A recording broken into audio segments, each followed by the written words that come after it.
Okay, so I didn't post this video yesterday because I was unsure if the story was actually true. And I don't want to post something that is fake, but it does seem to be true with two different people now posting about it. But before we move on, I want to be clear about this. Do not boycott a video game because the studio does crunch. That is basically punishing the developers for all their hard work.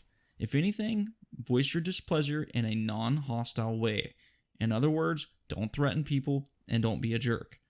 Maybe if enough people voices their displeasure, this type of thing can change in the future. With all that said, I feel like I shouldn't have to post this video, and it's just sad that things like this does happen. So, within the game industry, it does seem to be a common thing for developers to go through crunch before release to ship their game. They end up having to work ridiculously long hours under stressful conditions, and NetherRealm Studio, the creators of Mortal Kombat, looks to be guilty of this as well. Just add it to the list alongside Rockstar, Epic Games, CD Projekt Red, BioWare, Naughty Dog, Santa Monica, and who knows how many others. It just seems to be common practice anymore. I'm extremely passionate about games and they have played a huge role in my life, but I've always heard these horror stories among the industry, and it's incredibly saddening.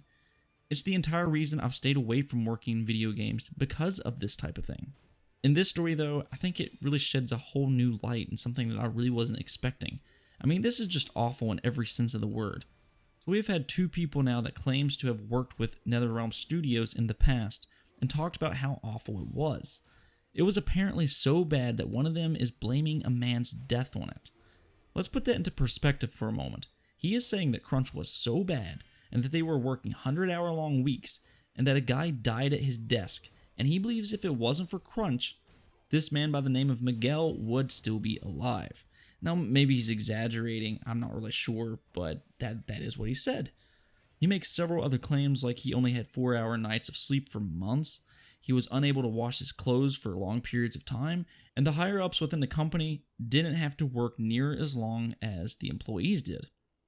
Of course, it didn't take too long for another former employee of NetherRealms to come out and talk about the working conditions there.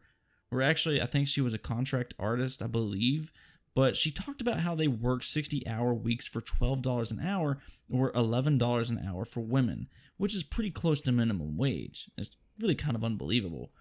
She claims that NetherRealm Studios is predatory and seeks talent coming out of college because they're one of the only studios in the area. And what's worse, and this is really disgusting, they made the women's bathroom a unisex bathroom because they had too few women employees and only 3 bathrooms.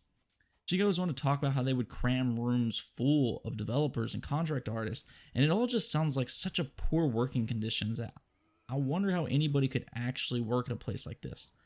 I'll certainly be very interested if we hear any of the higher-ups talk about all of this in the coming weeks, but I'm so tired of hearing and knowing that this kind of thing does actually happen among the gaming industry.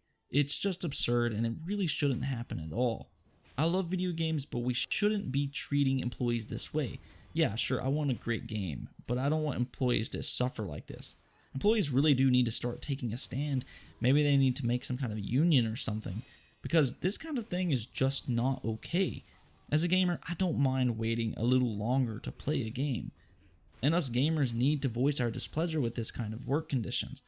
I want a bright future for video games, and I do think it's necessary to make developers happy. I just don't think that this kind of behavior is sustainable in any shape or form.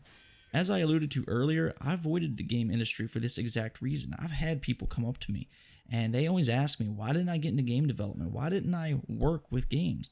But this is the reason. I've heard about this type of stuff for years and years. What happens if more and more people avoid it for similar reasons in the future? How much talent is studios missing because of it's a terrible industry to work with? And this video isn't just about NetherRealm Studios, it's about the crunch culture in general. This just needs to stop, period.